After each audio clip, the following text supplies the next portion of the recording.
Hello friends, सब ठीक ठाक हैं। हम लोगों ने न्यू टॉपिक स्टार्ट किया है और वो न्यू टॉपिक का नाम है flow of fluids. Surface tension का ये गोतिया का नाम है। एक ही चैप्टर में है ना, दो गोतिया है। एक गोतिया का नाम है सरफेस टेंशन, जो स्थिर जल के लिए, स्थिर द्रव के लिए है, रेस्ट वाटर के लिए, रेस्ट लिक्विड के लिए है। और उसका गोतिया का नाम है, दूसरा है मूविंग लिक्विड, गतिशील द्रव, जिसमें टर्म यूज होता है फ्लो ऑफ फ्लूइड्स, और उसका नाम है विस्कोसिटी। उसी विस्कोसिटी में हम लोग पढ़ेंगे आज Stokes law, flow of fluids में हम लोग पढ़ेंगे, हिंदी हुआ तरलों का प्रवाह।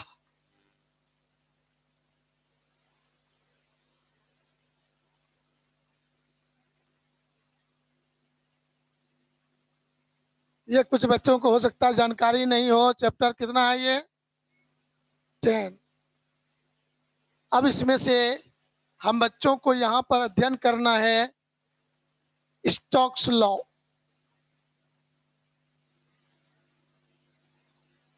स्टोक्स लॉ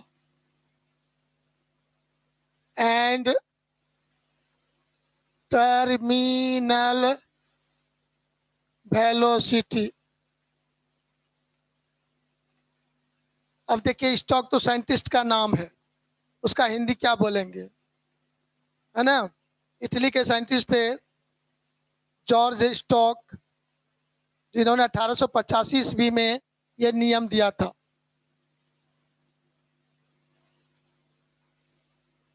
इसमें उन्होंने क्या बताया था, आइए उसको बताएंगे। और उसी के स्टेटमेंट में ये शब्द यूज होगा जिसको हिंदी में कहते हैं चरम वेग। क्या कहते हैं हिंदी में इसको? प्यारे प्यारे मोहन लोग, पूरा ध्यान कंसंट्रेट होना चाहिए। एकदम नया नया चीज आपके सामने आ रहा है। मोशन चैप्टर में उधर जो बोलते थे, कुछ ना कुछ कभी न कभी सुना हुआ था, लेकिन सच है कि इसमें जो टॉपिक में जो जो बातें सुन रहे हैं, पहले से सुना हुआ नहीं है। तो थोड़ा यहाँ पर नया चीज आता है, सीखने में मजा आना चाहिए, एकदम गंभीर होकर सुनते रहिए। तो एक चरम वेग एक शब्द आपके सामने है, टर्मिनल वेलोसिटी। सीखना है, मजेदार बात है। स्टोक साहब जो है उन्होंने नियम दिया था। स्टोक साहब ने नियम किसके बारे में दिया है, जरा सा ये सुनना शुरू कर दीजिए। कहा कि बारिश की बूंदें होती है, देखे हो, बारिश होती है तो देखते हो मोटा मोटा बूंद गिरता है। Yes, very good. तो बारिश की बूंदें हैं बेलनाकार, कैसा है? ओ अच्छा, भूल गए थे, गोलाकार कैसा होता है? Very good. तो गोलाकार होता है द्रव, और वह गोलीय वस्तु उसको बोल सकते हैं कि नहीं? हाँ। और हवा हमारा तरल पदार्थ है कि नहीं? तरल पदार्थ में द्रव और गैस दोनों आता है। तो तरल पदार्थ हवा हुआ और पानी का बूंद गोलीय वस्तु हुआ। जल्दी बोलो, यस नो। तो तरल पदार्थ में एक गोलीय वस्तु गिर रहा है, तो वह गोलीय वस्तु गिरता है तो शुरू में जब वहां से बन के गिरना शुरू होता है तो उसका वेग बढ़ता है, बढ़ता है, बढ़ता है, बढ़ता बढ़ता है। लेकिन कुछ दूरी तय करने के बाद उसका वेग कांस्टेंट हो जाता है। क्या हो जाता है? तो वह जो कांस्टेंट वेग से नीचे की ओर गिरते रहता है, उसके बाद वेग में वृद्धि नहीं होता है। तो उस कांस्टेंट वेग से जब गिरता है तो उसी वेग का नाम है चरम वेग। क्या है नाम इसका? तो ये कांस्टेंट होता है। क्या होता है ये? कांस्टेंट वेलोसिटी है ये। समझने का कोशिश कीजिएगा, एकदम नया नया दो तीन बात आएगा इसमें। एक तो बात आएगा, बच्चे क्लास में पढ़े थे 8 क्लास में, आर्किमिडीज सिद्धांत।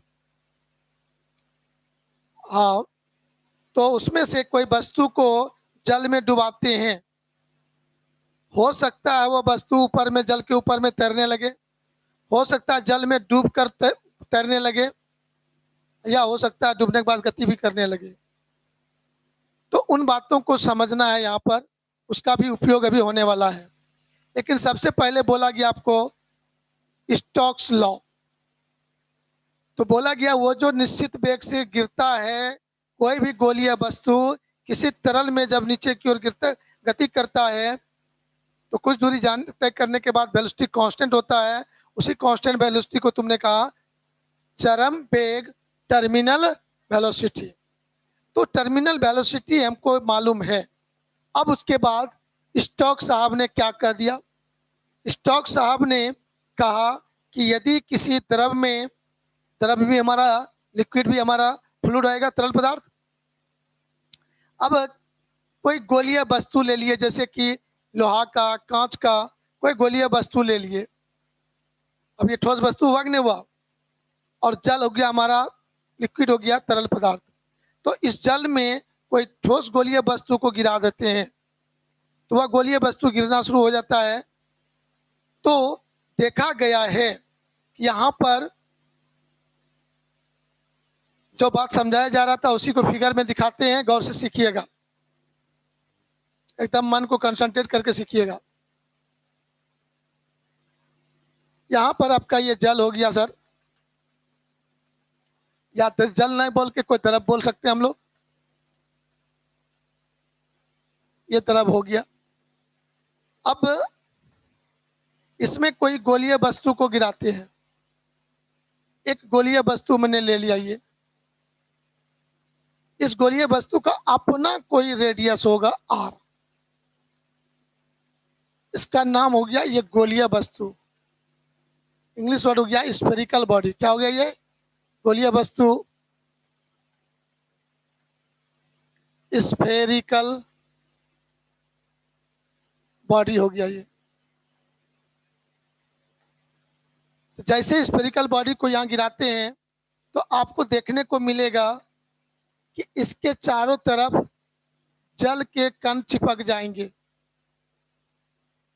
हाँ या ना? एडेसिव फोर्स के कारण। किसके कारण? एडेसिव फोर्स के कारण इसके चारों तरफ जल के अणु चिपक जाएंगे। अब यह वस्तु नीचे की ओर गति कर रहा है, तो नीचे की ओर जब गति करेगा तो कुछ दूर जाने तक इसका जो वेलोसिटी भी होगा वह वेरिएबल होगा। क्या होगा? वेरिएबल बोलेंगे, बदलने लायक होगा। लेकिन जब कुछ नीचे दूरी पर तय कर लेगा तो वहां पर जाने के बाद उसका वेग कांस्टेंट हो जाएगा। क्या हो जाएगा? हाँ, इसका वेलोसिटी यहाँ पर आके कांस्टेंट हो जाएगा।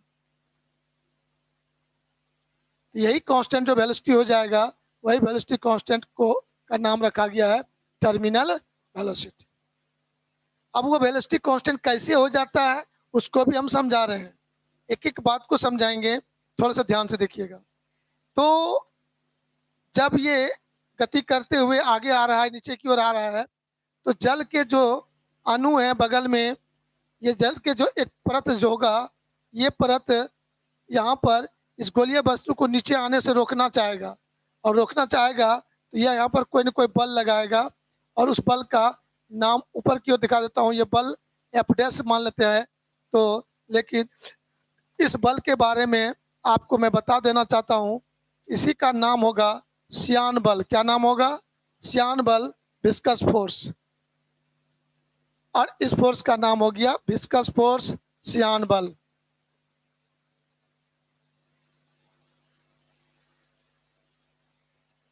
सियान बल यहां पर लगेगा, विस्कस फोर्स। अब समझना है बाबू लोग कि ये जो सियान बल एफ डैश माना सिंबल मैंने, ये क्यों लगेगा? आपको बताया गया था तरल पदार्थ जब प्रवाह होता है, फ्लो करता है, तो उसके विभिन्न लेयर के बीच फ्रिक्शन फोर्स जैसा एक फोर्स लगता है, जो तो लिक्विड लेयर के बीच रिलेटिव मोशन का विरोध करता है। अपोज करने वाला जो प्रॉपर्टी हुआ विस्कोसिटी कहलाया, और वो जो बल होगा उस बल को कहेंगे विस्कस फोर्स। तो ये जो गोलीय वस्तु नीचे जाने शुरू करेंगे तो अगल बगल के लिक्विड के लेयर के बीच में फ्रिक्शन फोर्स लगना शुरू हो जाएगा, और वही फ्रिक्शन फोर्स कहलाएगा विस्कस फोर्स, सियान बल। इस सियान बल के लिए ही आपके स्टोक्स साहब ने नियम फार्मूला दिया, और उस फार्मूला को ही कहते हैं स्टोक्स लॉ। और ये फार्मूला जो है एफ डैश बराबर जो होगा, उन्होंने कहा था 6 पाई ईटा आर भी, 6 पाई ईटा आर भी, सभी बातों को एक्सप्लेन किया जाएगा। तो ये भी जो आपका हुआ, यही भी हुआ चरम वेग, टर्मिनल वेलोसिटी, वही भी हमारा यहाँ यूज हुआ है। आर क्या यूज हुआ? ये गोलीय वस्तु का रेडियस। आर क्या यूज हुआ? ये गोलीय वस्तु जो गिरा रहे हैं वह रेडियस उसका वो आर। ईटा तो आप समझ गए थे, श्यानता गुणांक, क्या बोलते हैं ईटा को? हाँ। तो यहाँ पर हम लोग कहते हैं ईटा आपका हो गया हिंदी में श्यानता गुणांक, coefficient of viscosity, coefficient of viscosity. चलिए आइए, ये किसी लिक्विड के लिए कांस्टेंट वैल्यू है। आर रेडियस हो गया, भी टर्मिनल वेलोसिटी हो गया, जो यहाँ बताया गया है। तो ये फार्मूला के लिए स्टोक साहब ने जो दिया, इसको हम लोग प्रूव करेंगे पहले, तब फिर इस टर्मिनल वेलोसिटी पर बैक हो के डिस्कस करेंगे। ये बड़ा इंपॉर्टेंट चीज है। तेजी से पहले हम लोग इस फार्मूला को फोकस करके प्रूव करेंगे। तो स्टोक साहब ने एक्सपेरिमेंट यहाँ किया और इस एक्सपेरिमेंट के आधार पर उन्होंने क्या कहा उसको हम लोग लिखने वाले हैं और ये फार्मूला प्रूव करने वाले हैं। तो चलिए जल्दी से पेज को खाली करते हैं, अब जल्दी से इसको लिखिए। लिखने में कंजूसी नहीं करना है, जितना तेजी से हाथ चला सकते हैं चलाइए।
चलिए जिसका हो गया ठीक है, जिसने हुआ बाद में लिखिएगा, मौका देंगे। अब देखिएगा यहाँ पर है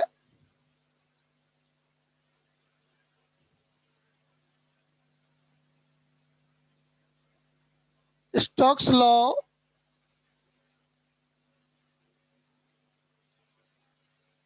को डिराइव करेंगे बाय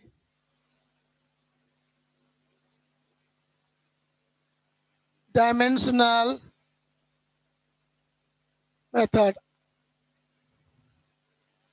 इसमें से डायमेंशन में मेथड यूज करने के पहले स्टोक साहब ने जो एक्सपेरिमेंट के आधार पर स्टेटमेंट दिया, वो क्या दिया उन्होंने? यहाँ पर तीन चीज आपने देखा था, कोफिशिएंट ऑफ विस्कोसिटी ईटा, गोलीय वस्तु का रेडियस और टर्मिनल वेलोसिटी। जरा सा विचार करते हैं, आइए गौर से। इनका कहना था कि किसी फ्लूइड में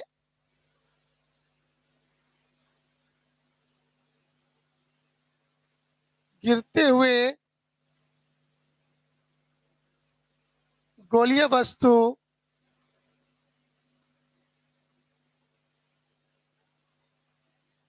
पर लगने वाला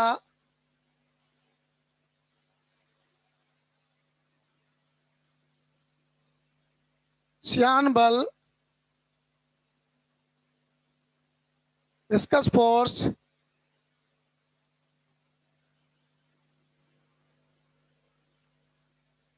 का सिंबल दिए थे F dash.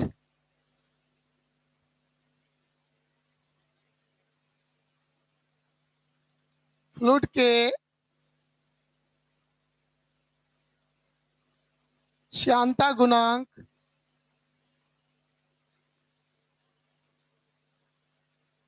Coefficient of viscosity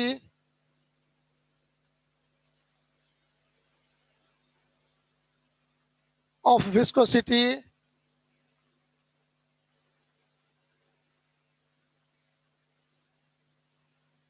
eta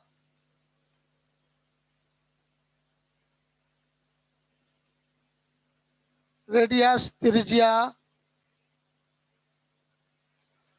तथा चरम वेग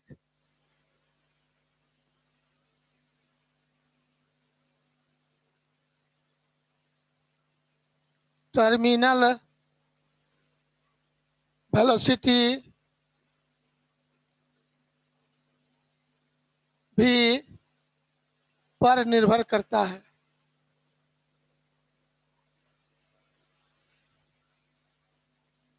ये बातें स्टोक्स साहब ने अपने एक्सपेरिमेंट के आधार पे कर दिया। तो यहाँ पर डायमेंशन मेथड को यूज करके हम उसके बीच रिलेशन डेवलप कर सकते हैं। तो रिलेशन डेवलप करने के लिए जो कंसेप्ट होता है उसमें सबसे पहले जो स्टेटमेंट लिखा हुआ है उस स्टेटमेंट को सिंबल में लाना है। कौन किस पे डिपेंड करता है? तो डिपेंड जो शब्द है इसको हिंदी में निर्भर करते हैं। यहाँ पर निर्भर शब्द के बदले जो हम लोग को ये समानुपाती का चिन्ह यूज करना पड़ता है, प्रोपोर्शनल का सिंबल यूज करना पड़ता है। तो प्रोपोर्शनल का सिंबल यहाँ पर अल्फा जैसा लिखते हैं, तो ये बात हम यूज करेंगे यहाँ पर। तो चलिए इसको हम लोग यूज करते हैं। तो कौन किस पे डिपेंड करता है? तो पढ़ने से आपको जब पता चला विस्कस फोर्स का सिंबल है एफ डैश। ये डिपेंड करता है के बदले सिंबल देंगे समानुपाती का। और किस पर डिपेंड करता है? ईटा आर भी पर। तीन चीज पर डिपेंड करता है, सबको इनटू के फॉर्म में लिख देंगे। उसके बाद जिस पर डिपेंड करता है उस पर अपने मर्जी से पावर देंगे एक्स वाई जेड। कितना कितना पावर है ये स्टोक साहब ने नहीं बताया है, खाली कहा कि कौन किस पर डिपेंड करता है बता दिया। तो पावर को अपने मन से ढूंढना है, तो उसके लिए मान लेंगे एक्स वाई जेड। ये पावर अपने मन से मान लिया गया। तब इसको हम लोग इक्वल में कन्वर्ट करना चाहेंगे, इक्वेशन के फॉर्म में लाना चाहेंगे, तो कोई ना कोई कांस्टेंट यहाँ पर यूज होगा। और तब हम लोग जैसे है क्वेश्चन उस सेम टू सेम उतार देंगे।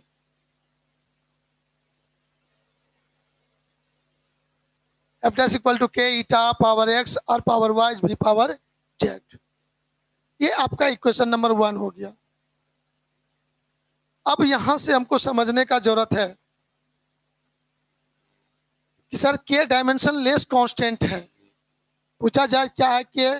यही के जो है ये डायमेंशन लेस है। डायमेंशन लेस कांस्टेंट बोलेंगे यहाँ पर। इसका कोई डायमेंशन नहीं होता है, डायमेंशन लेस कांस्टेंट होता है। तब इसमें जितने भी टर्म है सबका डायमेंशन लेंगे हम लोग, टेकिंग डायमेंशन बोथ साइड। सभी पदों का डायमेंशन लेने पर तो एफ डैश फोर्स है उसका डायमेंशन लेंगे, के कांस्टेंट है उसका डायमेंशन लेंगे, ईटा पावर एक्स है उसका डायमेंशन लेंगे, इंटू रेडियस आर है उसका पावर वाई है उसका डायमेंशन लेंगे, और फिर वेलोसिटी भी पावर जेड है उसका डायमेंशन लेंगे। उन सारे टर्म का डायमेंशन आपको यहाँ पुट करना है। तो यदि उसका डायमेंशन सब यहाँ पर पुट करना चाहें हम लोग, तो यहाँ पर देखिएगा, वहाँ से यहाँ पर आ रहे हैं, एफ डैश का डायमेंशन होता है M L T minus two. सही है जी, दिखे दो। हाँ सर, फोर्स का डायमेंशन होता है M L T minus two. Right side में के डायमेंशन लेस है, ठीक है ना? यस। उसके बाद देखिए आप ईटा, ईटा का डायमेंशन आपको याद होगा M L minus one T minus one whole power X. R radius है, रेडियस का डायमेंशन एल हो जाएगा, पावर क्या हो जाएगा वाई, और velocity L T minus one whole power क्या देंगे Z. X Y Z power जहां था तब दे दिए। अब सबको सेपरेट कर दीजिए, अलग अलग कर दीजिए। तो लेफ्ट साइड जो है जैसे वैसे रहने दीजिए। राइट साइड में टर्म देखिएगा, हम लिख रहे हैं, आप मानिएगा तो ठीक है, नहीं तो फिर बोलेंगे हम। एम एल टी है, सबको पावर अलग अलग कर देते हैं। एम पावर एक्स लिख सकते हैं, बोलिए। एल पावर माइनस एक्स लिखेंगे, टी पावर माइनस एक्स भी लेंगे, बोलते जाइए। सबको अलग अलग कर दिए पावर को। एल पर पावर वाई है, रहने दीजिए अपनी जगह पर। यहाँ पर भी एल पावर क्या हो जाएगा जेड, और यहाँ टी पर पावर क्या हो जाएगा माइनस जेड हो जाएगा। राइट साइड में एम एक ही है, तो चुपचाप ठीक है, कोई बड़ी बात नहीं है, रहने दीजिए बेचारे को। M L T minus two right side में हुआ, एम अकेला है तो ठीक है जैसे है। लेंथ देखो तो क्या तो है, एक दो तीन गो लेंथ है, तीनों के पावर को जोड़ देंगे। यहाँ एल पावर कितना है माइनस एक्स, यहाँ पर क्या है वाई, और यहाँ पर क्या है प्लस जेड है। ये तीनों के डायमेंशन को पावर को ले लिए।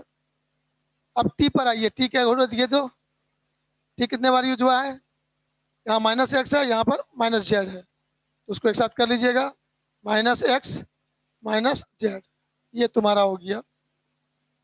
तो लेफ्ट साइड में भी एम एल टी है, राइट साइड में भी एम एल टी है, पावर सबका अलग अलग है। तो आपको बोला गया था समघातता के सिद्धांत से, प्रिंसिपल ऑफ होमोजेनिटी से, किसे समघातता के सिद्धांत से, प्रिंसिपल ऑफ होमोजेनिटी से हम लोग यहाँ पर कुछ कर सकते हैं। तो क्या कर सकते हैं, आइए जोर से देखेंगे, गौर से यहाँ पर ध्यान दीजिएगा। तो हम लोग लिख सकते हैं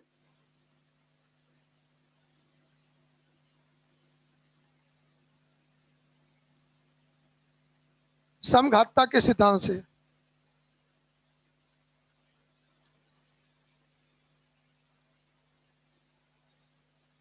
सिद्धांत से हम बोल सकते हैं फ्रॉम द प्रिंसिपल ऑफ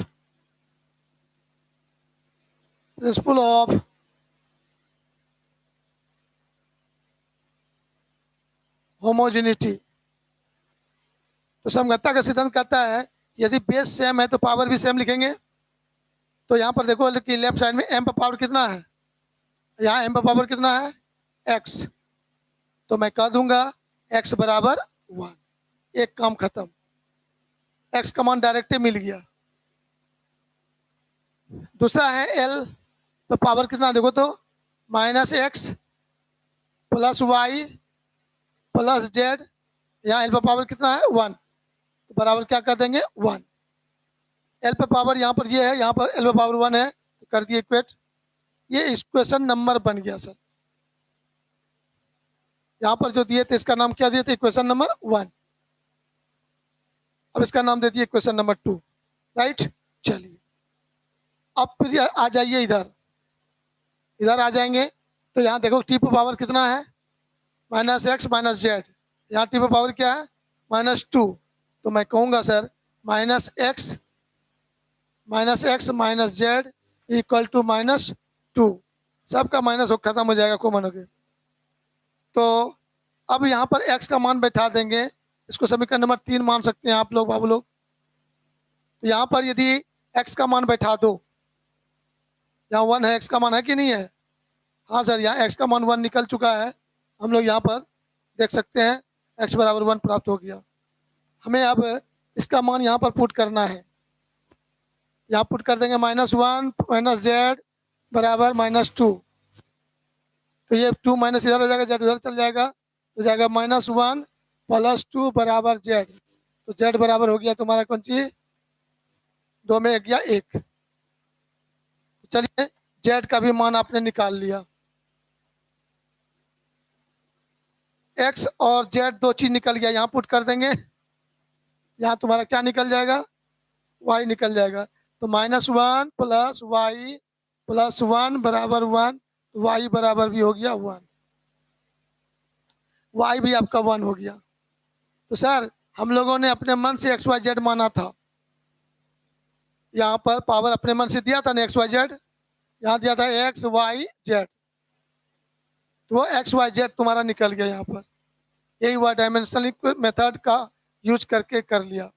अब एक्स वाई जेड का मान बैठा दीजिए समीकरण 1 में, तो फ्रॉम इक्वेशन 1 आपका फॉर्मूला आ जाएगा। फ्रॉम इक्वेशन 1 समीकरण 1 से आपका हो जाएगा। हम लोग यहाँ से कैलकुलेशन को यहाँ से शुरू किए थे, और फिर यहाँ पर इसका लिख के एफ डैश बराबर, ध्यान देना गौर से, के इंटू ईटा पावर हो गया 1, आर पावर भी हो गया 1, वी टू द पावर भी हो गया 1, सब पर पावर 1 1 1 हो गया।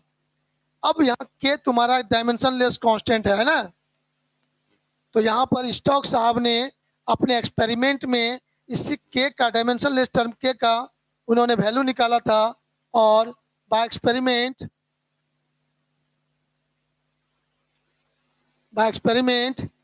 के बराबर उन्होंने पाया 6 पाई। कोई यूनिट नहीं है, क्योंकि वो डायमेंशन लेस यूनिटलेस टर्म है के। जैसे हम लोग सुने थे, कभी रिनॉल्ड नंबर सुने थे, तो रिनॉल्ड नंबर का कोई यूनिट था नहीं था, के का मान कितना था 1000। तो यहाँ पर स्टोक साहब ने इस कांस्टेंट के का वैल्यू कितना बताया, 6 पाई। तब आपका ये फॉर्मूला हो गया एफ डैश बराबर 6 पाई ईटा आर भी।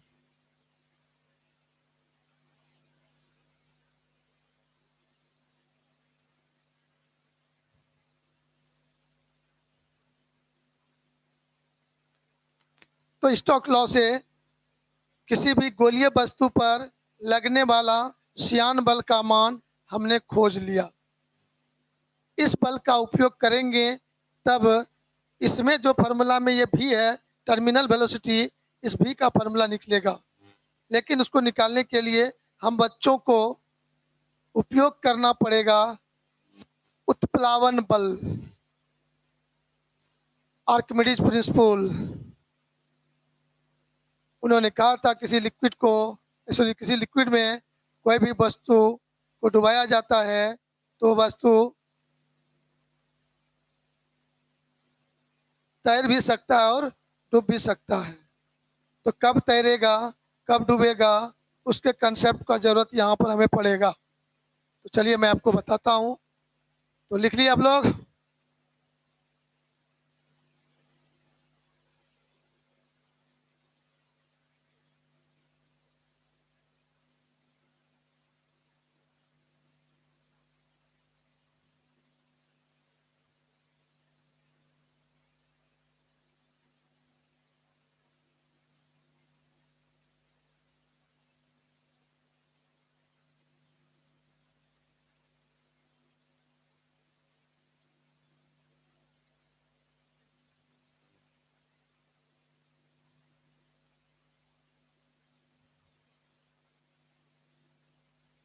तो चलिए ये सब प्रोसेस नहीं जानना है, बस डायरेक्ट इसको याद रखने का कोशिश करिएगा कि सर हम लोग को ये फॉर्मूला याद है।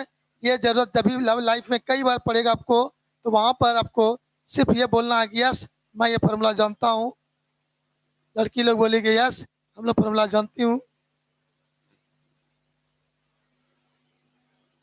क्या चिंता में क्या है रे?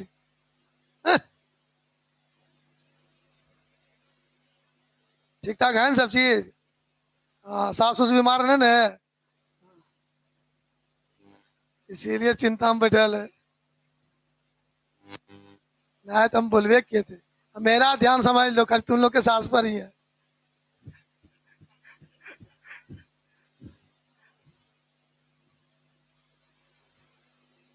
अच्छा तुम लोग गदगद क्या सांस है ना तो कौन गिरेगा। चुटकुरे वो हम खाली व्यस्त है। चलो आगे हो गया। तो इस फार्मूला को याद कर लिए। अच्छा ये बताइए, हम लोगों को श्यान बल का दो गो फार्मूला मिला कि नहीं? हाँ सर। न्यूटन साहब ने बताया था कि तरल पदार्थ यदि प्रवाहित होता है तो वह तरल पदार्थ एक दूसरे पर जस्ट लाइक घर्षण बल लगाएगा, अपेक्षित गति का, रिलेटिव मोशन का विरोध करता है। उस विरोध करने वाले बल को श्यान बल उन्होंने कहा था। उन्होंने एफ के लिए फॉर्मूला दिया था, याद है किसी को? बोलिए तो। Eta into A into delta we by delta x. नहीं? हाँ वेरी गुड, बहुत अच्छा। आइए उसको देखते हैं हम लोग। अब स्टोक्स साहब ने भी ये फॉर्मूला दे दिया, लेकिन ये कंडीशन बदल गया। यहाँ पर लिक्विड फ्लो नहीं कर रहे हैं, शांत जल है, उसमें हमने कोई वस्तु गिरा दिया तो वस्तु के साथ चिपक जाएगा जल के अणु या द्रव के अणु, और वो जब नीचे गिरेगा तो द्रव के सतह के बीच घर्षण होगा। वहां से आयन बल कितना होगा, तो जो गोलीय वस्तु गिर रहा है उस पर भी निर्भर करेगा। तो उसका कौन चीज लिया गया था? दो चीज। उसका किस वेग से गिर रहा है वो वेग, और उसका त्रिज्या कितना है, दो चीजों पर यहाँ निर्भर कर रहा है। फॉर्मूला में क्लियर हो गया? चलिए अब हमारे पास प्रश्न है कि ये जो टर्मिनल वेलोसिटी भी है, उस भी का फॉर्मूला क्या होगा? उस भी को कैसे निकालेंगे सर? राइट, आइए विचार करते हैं हम लोग मिलजुल के, आराम से, ठंडे दिमाग से। सर उस वेग को जानने के लिए, निकालने के लिए एक चीज का जरूरत हमको पड़ेगा, उत्प्लावन बल के बारे में, है ना? वो उत्प्लावन बल कितना होगा सर?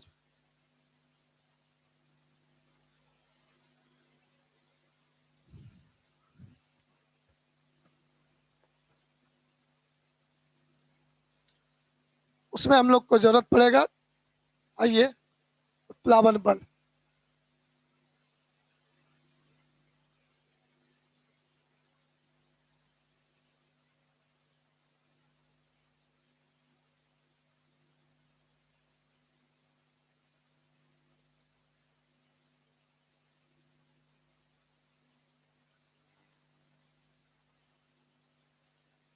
बुआंसी फोर्स इसको बोलते हैं इंग्लिश में, हिंदी हुआ उत्प्लावन बल।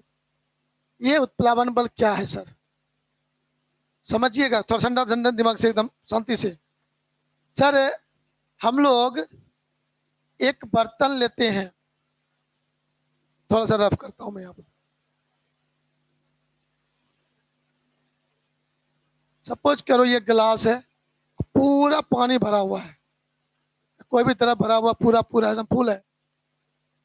अब उसके अंदर हम लोग एक गोलिया वस्तु डाल देंगे जिसका रेडियस आर है, और इसको इस बर्तन में रखे हैं, कोई दूसरा बर्तन में उसको रखे हैं।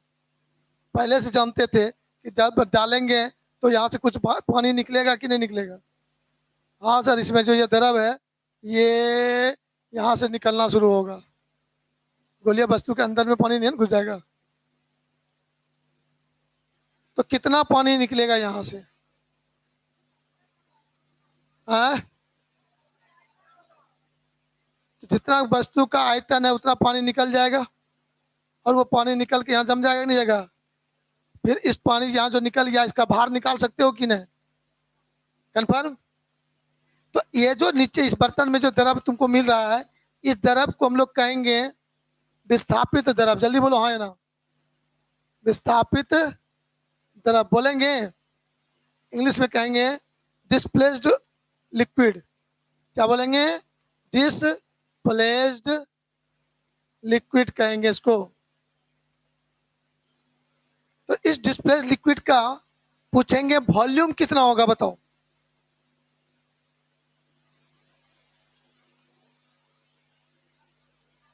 हैं?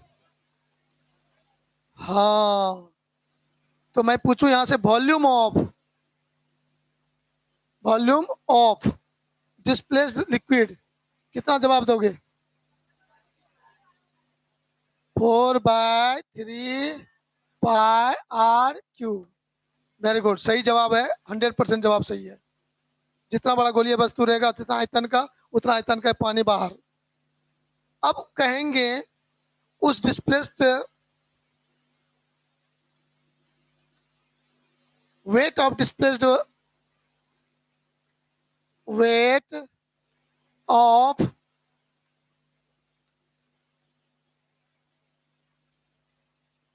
डिस्प्लेस्ड लिक्विड, हिंदी हो गया विस्थापित द्रव का भार। विस्थापित द्रव का भार मैं आपसे पूछूंगा तो आपका जरूर जवाब होगा सर mg। जल्दी बोलो, सिंबल दे दिया W'। mg होता है ना रे? तो क्या इस द्रव का द्रव्यमान मालूम है आपको? नहीं सर, वो कहाँ मालूम है? नहीं मालूम है। तो इसका मान मालूम नहीं है, लेकिन मास को निकालने के लिए हमारे पास कंसेप्ट है, वॉल्यूम गुना डेंसिटी। याद करो जल्दी से, डेंसिटी इंटू जी तो ही है अपनी जगह पर, है ना? हिंदी समझ गया ना? आयतन गुना घनत्व। ठीक है, तो इस द्रव का आयतन तो तुमको देखिए दिखाई पड़ा ही है। आयतन कितना कहोगे तुम लोग? 4/3 पाई r क्यू। घनत्व क्या कहोगे? हाँ देखो, बहुत हल्ला नहीं। यहाँ पर एक इंपॉर्टेंट चीज मैं बता रहा हूँ, ध्यान से देखना। ये जो गोलीय वस्तु भी किसी पदार्थ का होगा कि नहीं होगा? हाँ, कोई ना कोई पदार्थ तो है। तो कोई ना कोई पदार्थ यदि है तो उसका डेंसिटी कुछ होगा, घनत्व कुछ होगा। तो सर इस गोलीय वस्तु का जो घनत्व है उसको तुम रो कहोगे, और ये जो जल है तुम्हारा, द्रव है, इस द्रव का जो घनत्व है इसके घनत्व को तुम सिग्मा बोल दो। क्या बोल दो? तो हम आपसे पूछने वाले हैं, ये रो को मैं कहूंगा density of solid spherical body. क्या बोलेंगे? Spherical body. ये जो गोलीय वस्तु है जिस पदार्थ का बना होगा उसका डेंसिटी क्या हुआ तुम्हारा? रो। रो, लेकिन यहाँ सिग्मा लिखे हैं सर। ये सिग्मा हम बोल रहे हैं किसके लिए? लिक्विड के लिए। तो ये सिग्मा जो होगा आपका डेंसिटी ऑफ लिक्विड। क्या बोलोगे? डेंसिटी ऑफ लिक्विड नहीं बोल के लिखेंगे फ्लूइड, है ना? तरल, तरल का घनत्व याद रहेगा। चलो अब बताओ, वहां पर रो लिखे हैं कि सिग्मा लिखे हैं? यहां पर रो लिखना है कि सिग्मा लिखना है? चलिए बोलो। ये वेट किसका निकालना है हम लोगों को,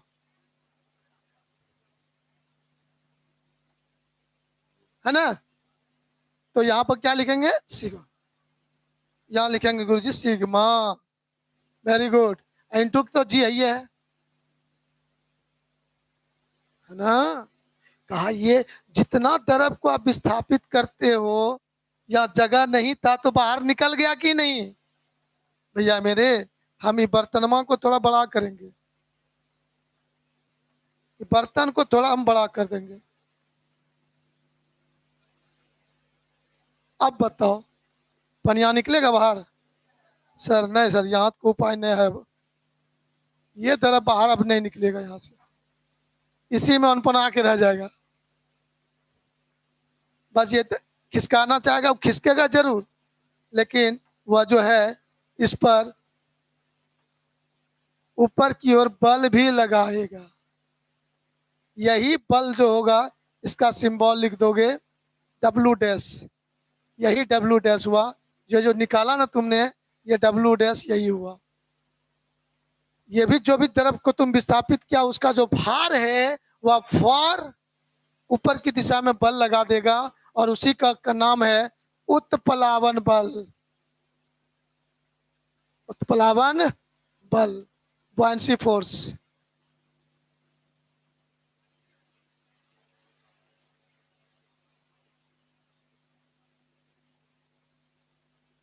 एक बात हम लोग देखे हैं कि कुआं में बाल्टी डालिए और रस्सी से पकड़ के इसको खींचिए, जब तक वो पानी के अंदर था बाल्टी बड़ा हल्का लगेगा, मजा लगेगा खींचने में। और जैसे पानी सतह से ऊपर उठना शुरू करेगा तो थोड़ा करना पड़ेगा, है ताकत लगाना पड़ता है ज्यादा। यही समझना है, वही चीज आपके सामने आ रहा है। सर ये जो गोलीय वस्तु पानी में डाले थे तो नीचे से इस पर कोई ना कोई बल लगा रहा है, लेकिन गोलीय वस्तु का अपना भी तो कोई भार है। जल्दी बोलो। हाँ सर, वह गोलीय वस्तु जब हवा में है तो उसका कुछ भार होगा, और उसका भी भार तुम लोग बता सकते हो, खूब आराम से बता दोगे। कैसे बता दोगे है देखना, हम यहाँ पर आपके बुद्धि लगा रहे हैं, पूछ रहा हूँ। Weight of spherical body in air, हवा में गोलीय वस्तु का भार। बोलो रे बाबू, हवा में जो भी गोलीय वस्तु है, हम नहीं जानते कौन चीज है ये, लेकिन गोलीय वस्तु है, हवा में गोलीय वस्तु का भार पूछेंगे। आप बताओ जल्दी से कितना लिखेंगे। इसका सिंबल लिख देते हैं हम लोग डब्लू।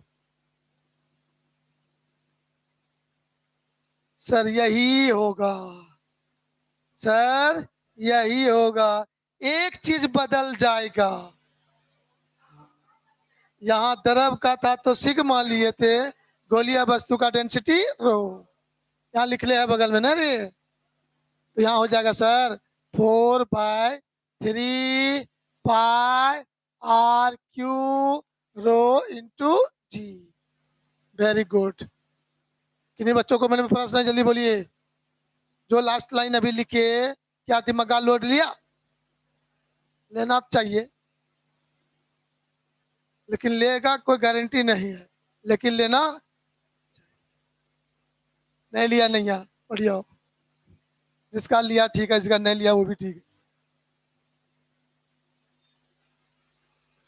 हाँ ठीक है सर, वही कंसेप्ट है। यहाँ द्रव्यमान गुना जी, मास इंटू जी। तो मास नहीं जानते हैं तो वॉल्यूम इंटू डेंसिटी करेंगे कि नहीं करेंगे? तो यहाँ भी तो वॉल्यूम हुआ कितना तुम्हारा 4/3 पाई क्यूब, और गोलीय वस्तु का डेंसिटी क्या है रो, और जी तो है तो जी ही है 4/3 पाई क्यूब रो। अब बताओ ये वस्तु हवा में था, चलिए बोलो हम, तो हवा में जब था तो उसका भार उसको ऊपर ले जाना चाहेगा, किधर ले जाना चाहेगा? और नीचे ले जाना है। अच्छा, बच्चा लोग मेरा है परफेक्ट ने, फंसाना चाहते हैं फंसा नहीं। तो सर इसका जो भार है उसको नीचे लाना चाहेगा, वो कितना तुमने सोचा डब्लू, कितना सोचा आपने? और ये उत्प्लावन बल उसका विरोध कर रहा है, हाँ या ना, जल्दी बोलिए। तो परिणामी बल कितना होगा, या उसको बोलते हैं आभासी भार कितना होगा? ये बल ऊपर, ये बल नीचे। इसका हवा में जो भार था वो उसको नीचे ले जाना चाहता है, और ये पानी में जो उत्प्लावन बल है उसको रोकना चाहता है। फिर भी डूब गया पानी में। इसका मतलब हुआ दो स्थिति। एक स्थिति पहला होगा डब्लू, डब्लू भार हुआ देख लो यहाँ पर, और ये हुआ विस्थापित द्रव का भार है ना। तीन स्थिति पर बात करेंगे हम लोग। डब्लू बराबर हो डब्लू डैश का, नहीं ये डब्लू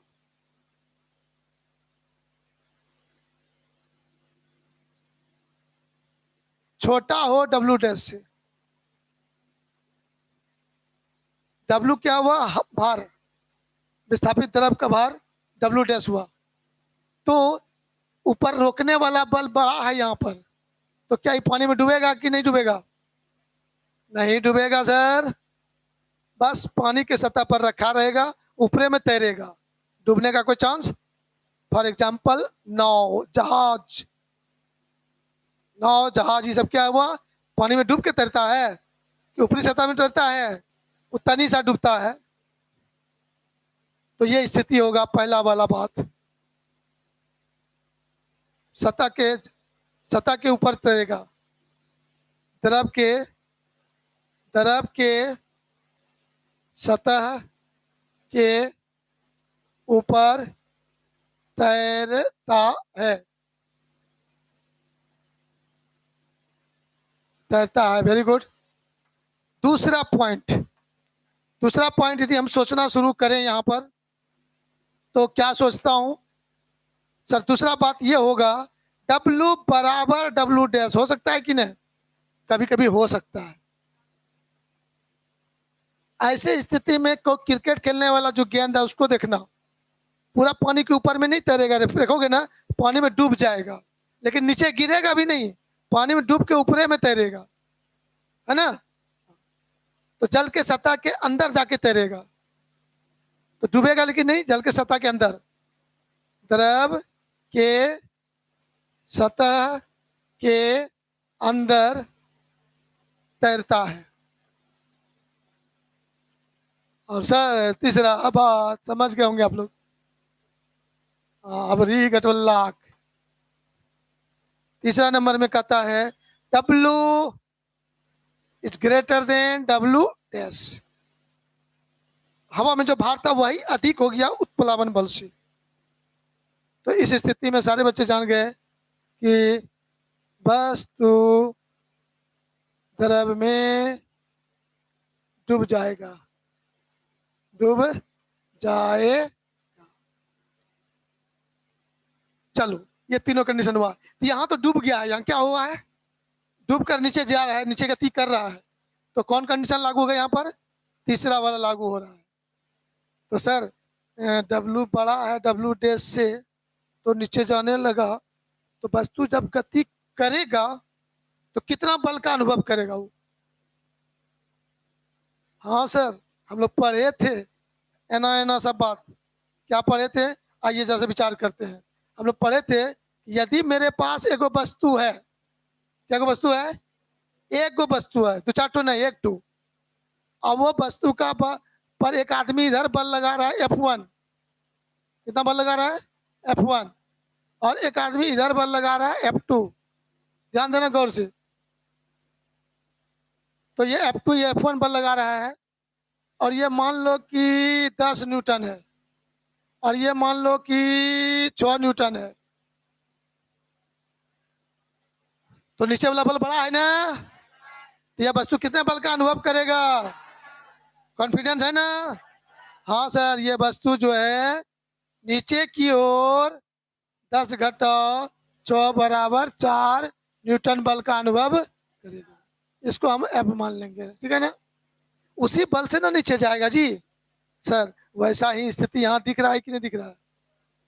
तो ये इसका जो ओरिजिनल भार है उसको नीचे लाना चाहता है और उत्प्लावन बल रोकना चाहता है। तो इन दोनों का परिणामी मान कुछ होगा कि नहीं होगा? उसी को कहते हैं आभासी भार। क्या कहते हैं? वस्तु के भार में कमी हो जाएगा, घटा हुआ भार कितना होगा उसको क्या कहेंगे? उसी आभासी भार, इंग्लिश में कहते हैं अपरेंट वेट। आभासी भार से ही वह द्रव में वस्तु नीचे की ओर गति करता है। एक लाइन आपको लिखना ही पड़ेगा, तब यहां से स्टॉपेज कंप्लीट हो जाएगा। एक लाइन आपको लिखना ही पड़ेगा, आभासी भार इंग्लिश वर्ड होता है apparent wait.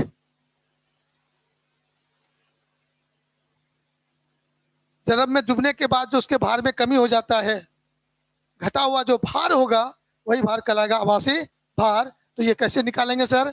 W minus W dash.